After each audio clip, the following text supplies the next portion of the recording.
All right, ladies and gentlemen.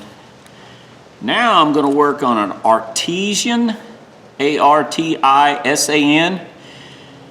And this is a 4570, patent number 2232447. And I looked up this number, and this is patent 1941. So giving production dates normally around 7 to 10 years, this thing's either 70 or 80 years old. And it's still working condition. But I want to clean it up, take it apart, and see what we got. I think I gave $2 for this, or $2.50, something like that. I don't really care what I gave for it because it's a good ratchet. Good usable ratchet. Problem is now, I hope nothing shoots out when I take it apart. It's got a little E-clip. Well, maybe I can't get it apart. Well, that was stupid. I went the wrong way. Come on. Come on out of there. Why is it that I'm having trouble today with everything? I'm blaming it on the rain. I got some work I got to do, and the rain just hampering. It means this week I'm going to have 14, 15-hour days.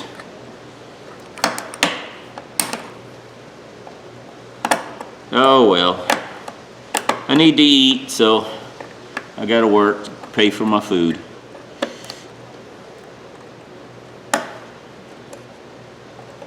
Okay, why don't you want to come apart? Should just lift out of there. I'm having difficulties. Well, let's try another pair of pliers. Something I can grip a little better with.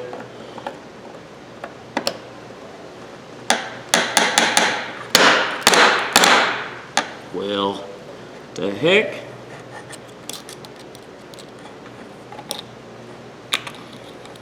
You should just be able to. Some days. I don't want to squirt WD-40 in there because I want to see how dry it is in there. Well, maybe I can't get it apart. Come on, come on, there it goes. That was more difficult than it needed to be. I gotta be careful, I don't want a spring or something to pop out at me. I don't know what's in here. Oh, it's one of those. Look how dry it is. Look.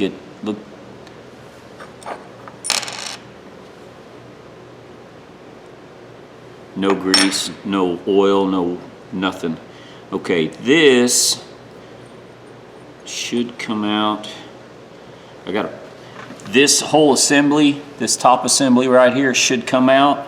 What I probably need to do is to press the bearing in there, and this should come out, right? Wrong. I'm doing something wrong here.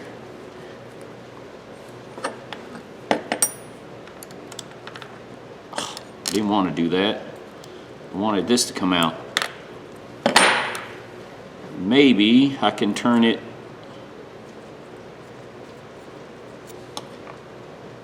Well, hang on. Maybe I can get the bearing out this way.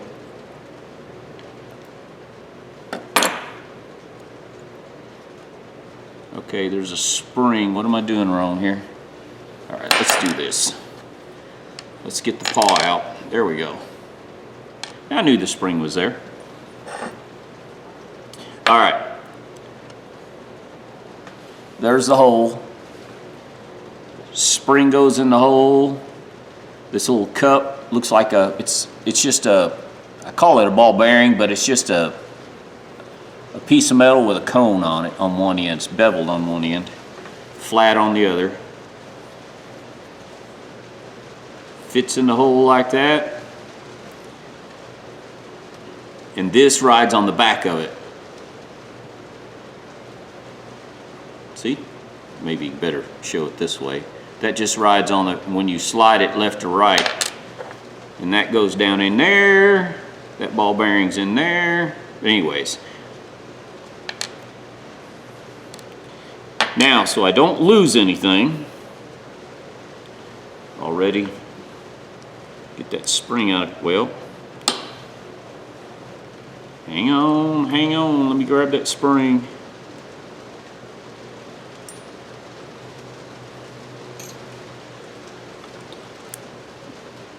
Put that on the magnet so I don't lose it. You know, for an 80-year-old or let's say 70-year-old ratchets, it's in pretty decent shape. Could be a lot worse. By the looks of it, this thing's been used.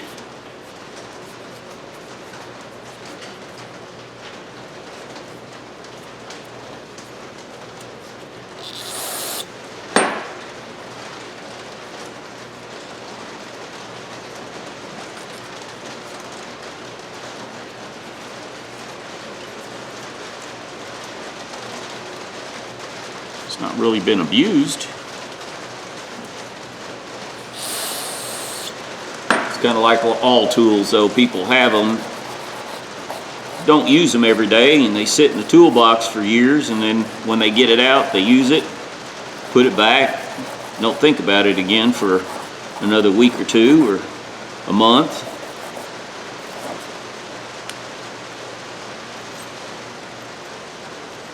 Some of us use our tools all the time. Some of us just have hobbies and can't use their tools every day.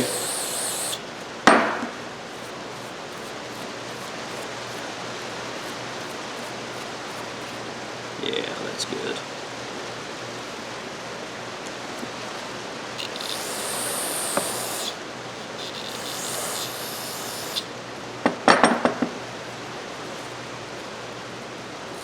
All right, well, let me finish cleaning this up. I'm going to carburetor cleaner and just brush the inside. I might use a Dremel tool on it just to get this nice and shiny in here.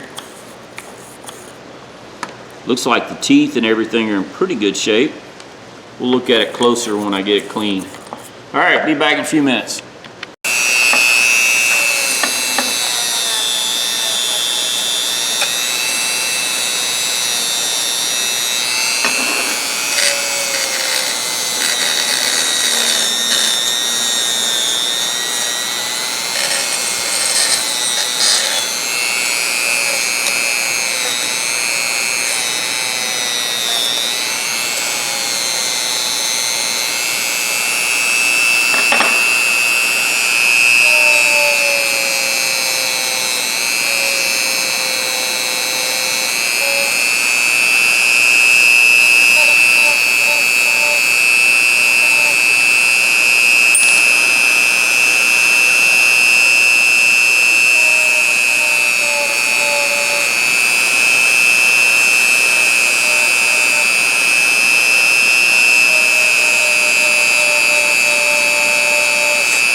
All right, all I'm gonna do is give this a light polish.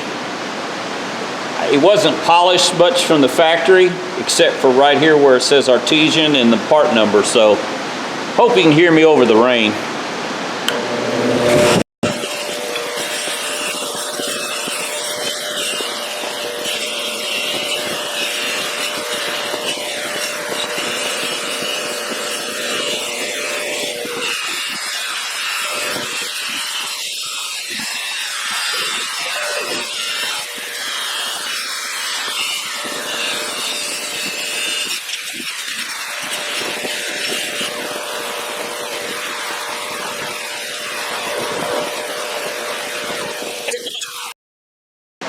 All right, let's wipe these down real quick and then put it back together.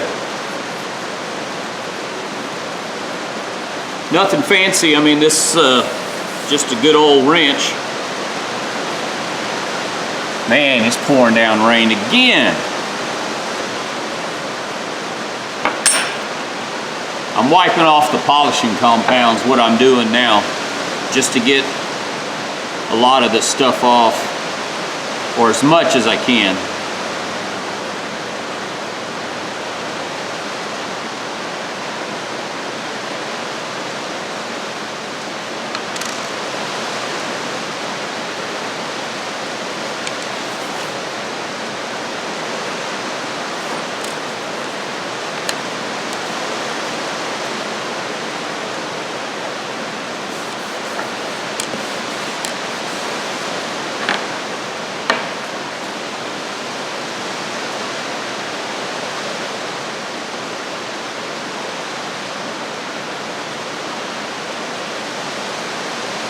Looks like I got it.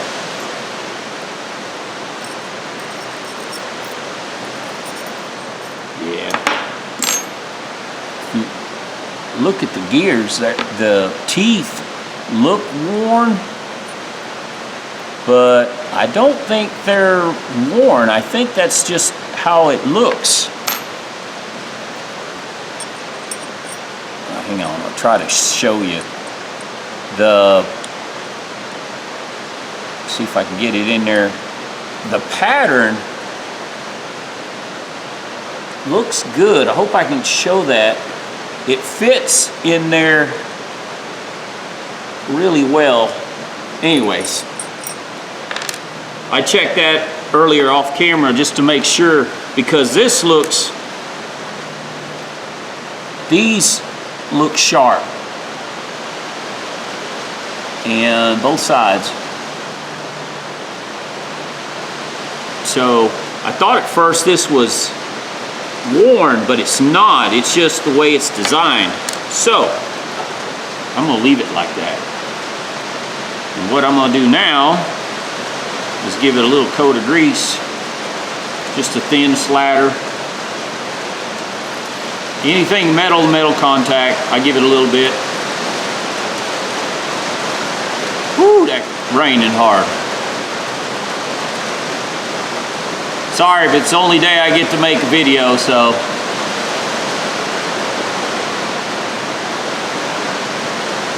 All right. Now, let's see if I can do this without screwing up.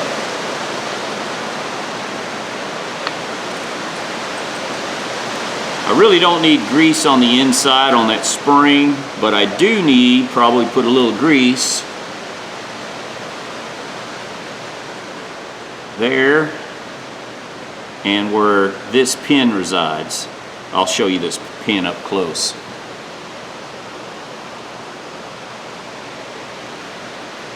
The flat spot goes against the spring.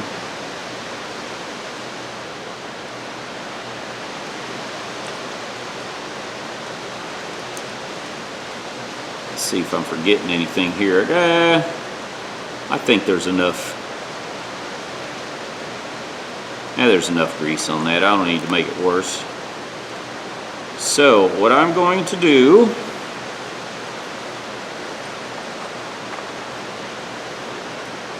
I'm going to press that spring down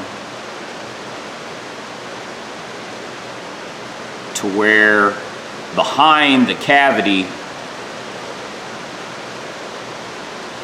I'll show you what I'm talking about here in a second. If I can get it in there, push it with my fingernail.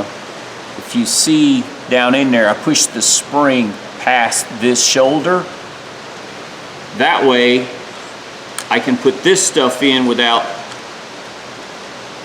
the spring popping or getting in my way. Hang on, I'll show you what I'm saying.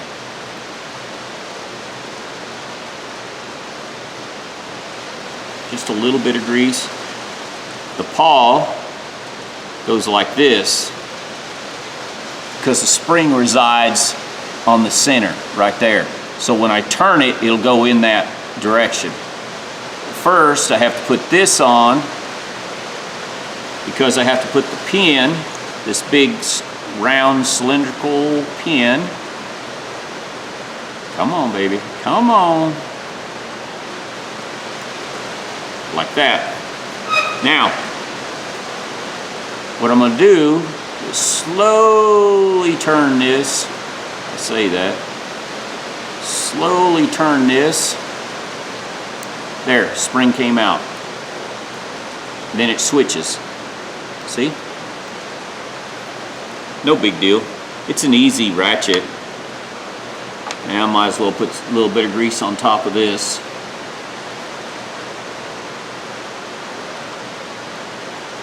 Said metal to metal contact, I put a little bit of grease.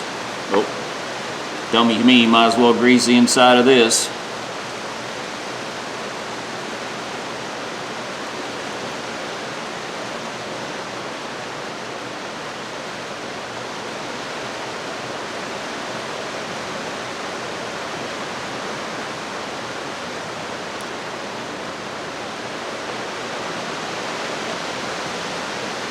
Doesn't need a lot, just liberal coat.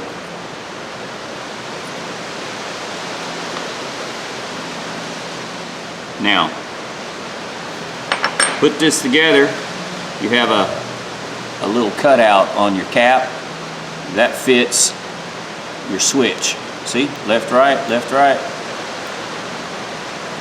This assembly drops down in there, but before you drop it down in there, put your little clip on there. See if I can do this with my fingers.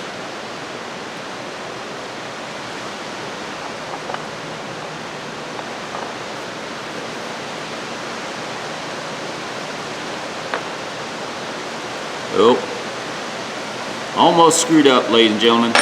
This, if you look, try to put this switch dead center in the middle. That way, the paw is setting center. It won't interfere with sliding down over the teeth, over the gear in there.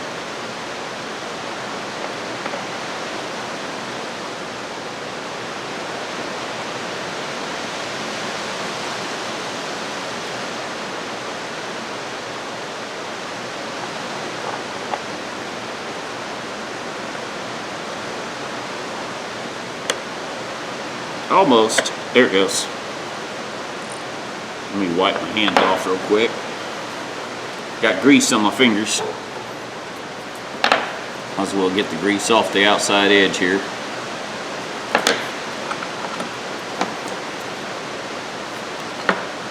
Everything out of the way. I know it works. I'm not worried. Oh, this is smooth. Way smooth. That grease does wonders. Like I said, you can use oil if you want. Some of you guys like the oil, that's fine. I don't like oil because I don't like it leaking out of everything. I know back in the day, some of the old ones had the oil ports, which that's fine. If that's what you use, you can use it. All right, wax. I wax all my tools.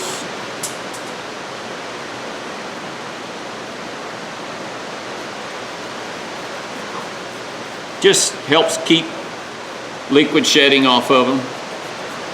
Helps clean off some of the rubbing compound still left in the cracks and crevices. It's not a real high-end tool, but it's a good quality tool. I mean, this might have been made before the atomic bomb went off when they tested it in 45, so This may not even have atomic signature on it. The metal is, a friend of mine says the metal is pure. Doesn't have the atomic signature because this metal was manufactured before the atomic bomb went off.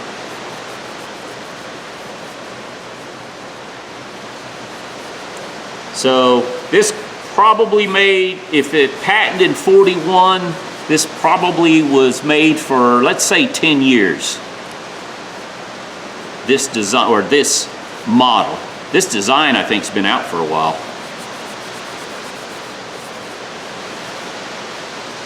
Actually, this is a nice feeling wrench. It's smooth. It doesn't have sharp edges.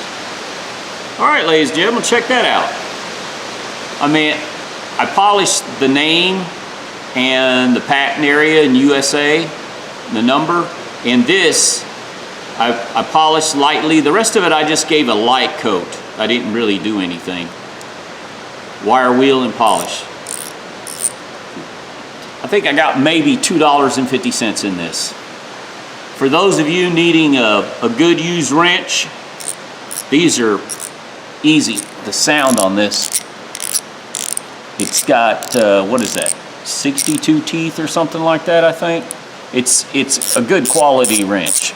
For the money you find these, it's worth $10, $15. I mean, I'd pay $15. If I needed one, you know, you can buy a new one, 3/8 drive for 20, 25 bucks. But weight-wise, metal-wise, ease of use, ease of repair. They still make kits for these too, by the way, newer versions. There you go. Nice little 3/8 ratchet. And I like this one better than that one I cleaned earlier. I don't like the handle on that thing. This one, I like the handle. No sharp edges. It feels good in the hand. No thumb release, but then again, I am partial to my thumb releases, even though I don't use them that often. And the reason I say that is normally I stack all my wrenches out like this in a row, and I stick a socket, every different size socket I need. So that way I just grab the ratchet. And I don't have to worry about taking a socket off and putting a new one on, fumbling when your hands are wet or greasy. But anyhow, it's always nice to have an extra ratchet around. You never know when you need it for a job, or if you want to loan one to somebody and you don't want to give one of your high-end ones to them.